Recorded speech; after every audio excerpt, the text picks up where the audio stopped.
the Premier League. 3 games down for this weekend.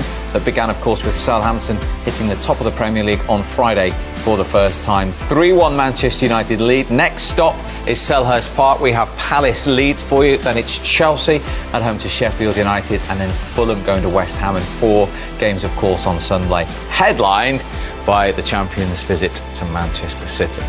So Everton missed the chance to temporarily go back to the top. Southampton are still there, level on points with the champions. Tottenham, of course, play before Liverpool and have the opportunity, as do Leicester, to go to the top of the league tomorrow.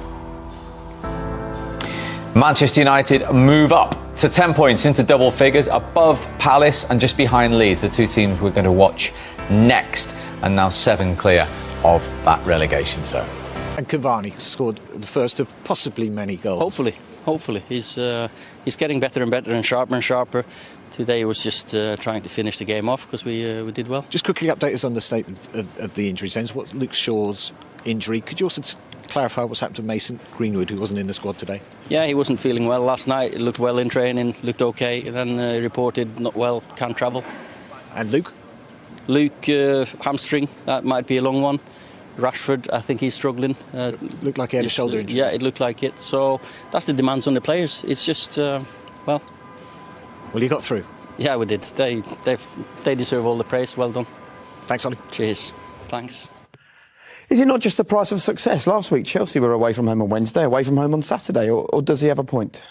I think the demands on the big clubs, that comes with it. I mean, we played on a Wednesday evening away in, I don't know, in Ukraine, come back and play away in Newcastle, lunchtime kickoff. That's part and parcel of it. I understand his frustrations because we used to moan, and you'd want the league to be a little bit lenient and say, OK, we'll give you a little bit extra time.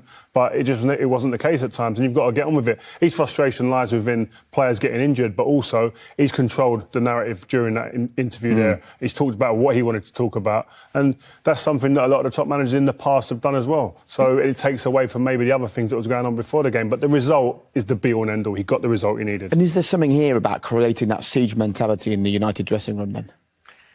Well, he's had his back against the wall, hasn't he? There's no doubt about that. There's been talk about the attitude of his players. There's been talk about, are they going to support him and fight for him? Well, as you've mentioned there, that interview alone, it was an us v them mentality. We've seen Jose Mourinho do it. We've seen Sir Alex Ferguson do it in the past. And now Ole Gunnar Solskjaer is doing it. He was visibly angry as well. He was emotional. He was really caught up in it. And for the next few days, we won't be talking about his job. We won't be talking about probably the performance of his side, whether it was a good game or a bad game. We'll be talking about the things he spoke about in that interview, the us v them mentality. This is the line. The authorities set us up to fail. I thought brilliant interview.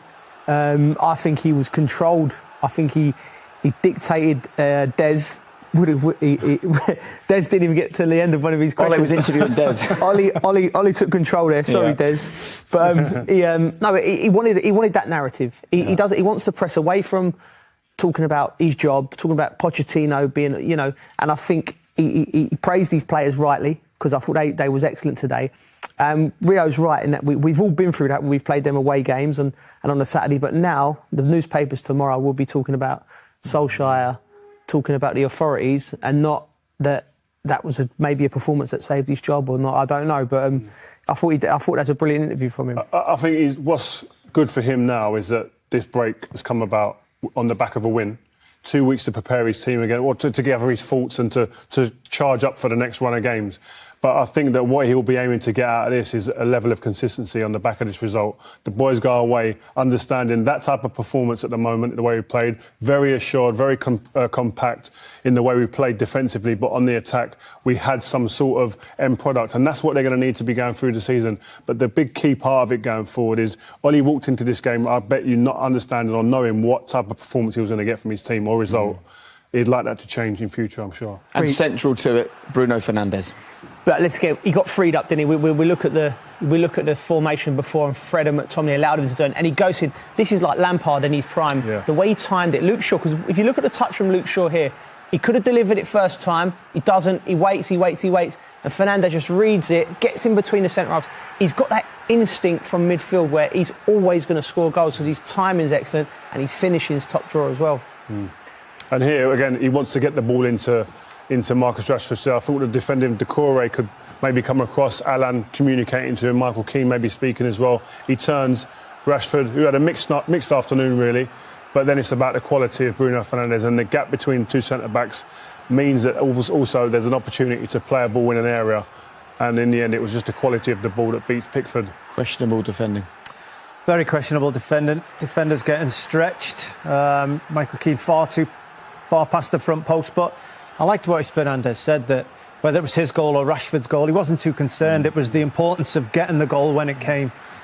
He's all about assists. He's all about being involved for the team. You see here with the third goal, he had an opportunity when Manchester United break to potentially get himself a hat-trick. You've seen so many people do it.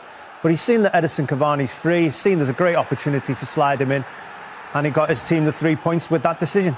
And I think this goal was more about, there's a teammate who we need to get a goal. We need to get on the score sheet to gain confidence, because he's going to be of huge importance.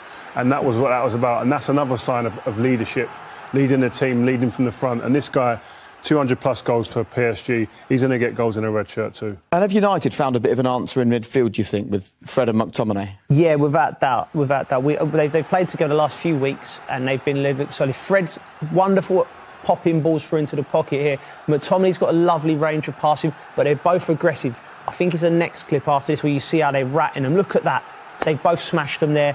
Then they've gone again. Sometimes in football, the simplest partnerships, none of them have got the ability of a Paul Pogba, but for the way that they play and for allowing this man to go and get the best out of him, he's United's best player. And by using them two behind him to probe and do all the nasty stuff and let him go, the balance is there. And Ole's got to stick with that. But if you've seen both of them clips, they're never too far away from each other. They're never split. They're side by side. One of them's not necessarily backing each other up, but they're on the same line, which then allows the players around them. The full-backs can get forward. They know the security's behind them. Fernandes can drift into spaces because they know that security's behind them. They're relying on each other to be in position. And a big part of this clip as well is when the ball goes past them into the forwards behind them on the opposing team, they don't jog. They turn and sprint, and then they chase back on the toes of the centre forward. That's a huge thing, a huge factor in being able to be compact. And from the defender's point of view, that help is invaluable. Very interesting stuff. What about from an Everton perspective? Let's hear straight away from Carlo Ancelotti, who's just come out of the dressing room.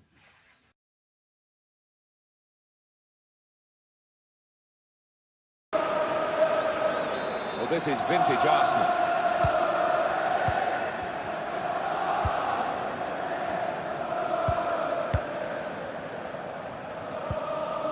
Marcelo Saraki. Now Seri. Now it's Emre Akbaba. Here's Lemina. Gives it away. Arsenal with a sharp edge to this attack. Granit Xhaka saw the pass coming and got there first.